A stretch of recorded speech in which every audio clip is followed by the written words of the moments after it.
Today's the class is on the small system, the small intestine. We look into the parts of the small intestine. So if we look here, first we look from where is the extension of the small intestine. Okay, the small gut extends from the pyloric end of the stomach to ileocecal junction. So the small intestine consists of three parts. The three parts of the small intestine are duodenum, jejunum, and the ileum. These are the three parts of the small intestine. The three parts of small intestine are duodenum, jejunum, and the ileum. So when you look into the length of the small intestine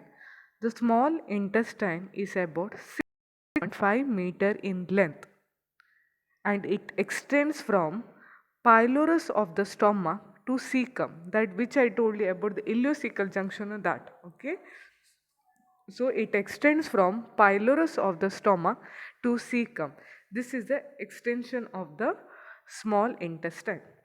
So the small intestine consists of three parts. The three parts of the small intestine are duodenum, jejunum, and ileum. So three parts of the small intestine are duodenum, jejunum, and ileum. So what is the function of the small intestine? The main function of small intestine is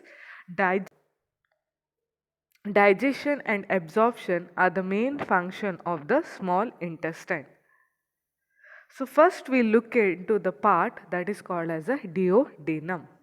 So if you look, you can see in the figure here, it is the shortest, widest and most fixed part of the small intestine. You can see the figure here, you are looking no this part. You can see here this one here, it is the shortest, widest and most fixed part of the small intestine, and it extends from pylorus to duodenojejunal flexure. It is curved in the letter C. You can see it is like this C letter with and enclosed with the pancreas. So you can see in the figure here. So it is curved around the head of the pancreas. You can see this is the pancreas. It is curved around the head of the pancreas in the form of letter C. Okay, see, this is what you're looking is a part of the duodenum. You can see it, this is the duodenum. So the duodenum consists of four parts. The four parts of duodenum are first part, second part, third part and fourth part. So the duodenum consists of four parts. The four part of duodenum are first part, second part, third part and the fourth part. Okay, see here. The first part upper is about 5 centimeter. Second part or vertical part is about 7.5 centimeter. Third part is about 10 centimeter. And the fourth part is the smallest part you are seeing, that is about 2.5 centimeter. So these are the four parts of duodenum. First part, second part, third part and the fourth part. Okay, it will correspond to following vertebra. The three vertebrae related to are L1, L2 and L3. It is related to three vertebra L1, L2 and L3.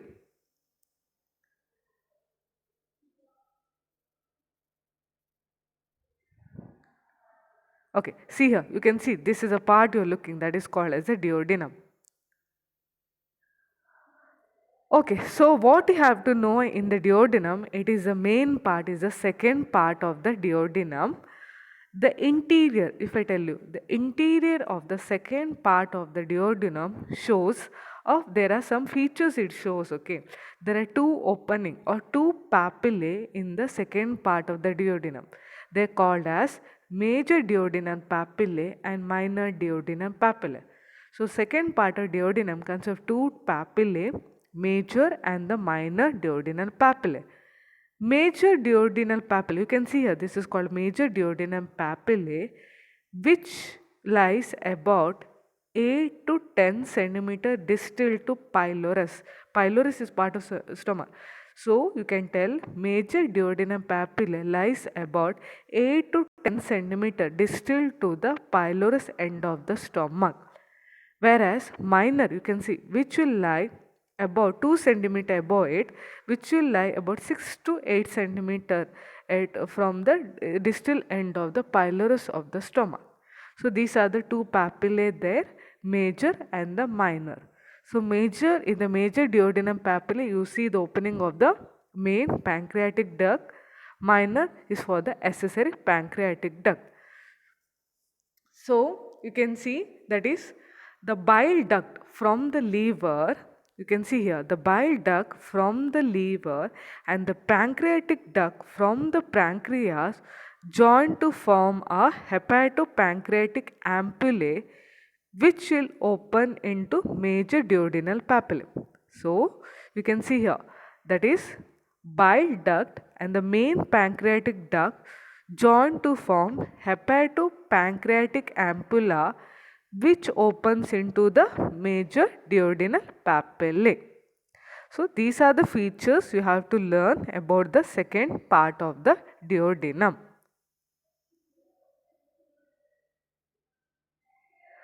Okay, next we'll look into jejunum and ileum. So what do you see in the jejunum and the ileum? Jejunum, it extends from duodenojejunal flexure to the ileocecal junction till here, and it is arranged into numerous coils and is suspended from the posterior abdominal wall by mesentery. Proximal 2/5 part you see that is called as jejunum. Distal 3/4 part what you see that is called as a ileum. Okay, length. The total length of small intestine is about 6 meter or 20 feet. Jejunum is about 8 feet and ileum is about 12 feet. See, these are the features you see. When you look into jejunum inside, you see that these are arteries supplying to it. So there are one or two arterial arcade and long vasa recta. Whereas when you see the ileum part, there are 3 to 4 arterial arcade and there are short vasa recta. See, when you see the wall of this, jejunum wall is thick and the ileum wall is thin. When you look the walls, you have to see. Okay, so when you look the walls of jejunum, wall is thick, whereas the ileum, the wall is thin. And next is the about arterial arcade, which are about 1 or 2 here. Here 4 to 5. Here vasa recta are long. Here vasa recta are short. Okay, see now we can see the difference features what you see in between jejunum and ileum location wise. Upper and left part, ileum, lower and right part, walls thicker and more vascular, here thinner and less vascular, lumen wider, often empty, narrower and often loaded. Mesentery, when you look, windows present, no, because of the here the fat is less, whereas in ileum the fat is more, so you can't see that window like appearance. Arterial arcata 1 or 2 in jejunum, whereas here arterial arcata 3 to 6. Vasa recta here are longer, whereas vasa recta here are shorter and numerous. Okay, next coming to the part what you see in the jejunum and the small intestine part, that is called as Meckel's diverticulum. So what do you mean by Meckel's diverticulum?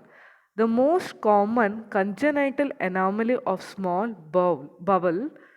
It is a remnant of vitellointestinal duct. That is, it is a developmentally this anomaly. Okay, so it is a remnant of vitellointestinal duct, connects mid gut and yolk sac.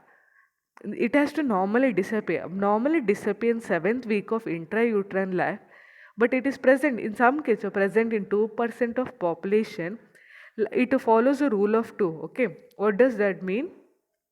It follows a rule of 2. That means it is present in 2% of population and 2 feet from ileocecal junction, and length, if you see, it is 2 inches in length, has a separate blood supply. Sometimes it may contain ectopic gastric, pancreatic or colonic mucosa, because inside, if you see, it might have any of this type of mucosa. So here can you see in the figure, see here, can you see this part? Okay, this is called as a Meckel's diverticulum. See, 2% of population, 2 feet distal from ileocecal junction, and 2 inches long. Okay, and it is a remnant of vitellointestinal duct. Okay. This is the difference between all the three: duodenum, jejunum, and ileum. So when you see the location wise, duodenum is C shape, first part of intestine, jejunum upper and left part, ileum lower and right part. Walls, if you do here, it doesn't have any wall. Here it is thicker, whereas here it is thinner.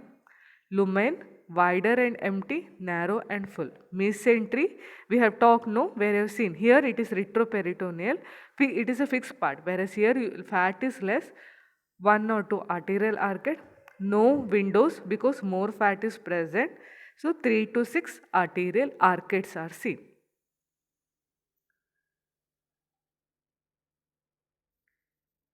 Okay, then villi, the shape of the villi here is leaf shaped, numerous, tongue shaped, numerous, short, finger shaped, few. Pairs patches are absent in duodenum and jejunum, and in ileum, if you look, it is present. So these are the three differences between duodenum, jejunum, and ileum. Thank you.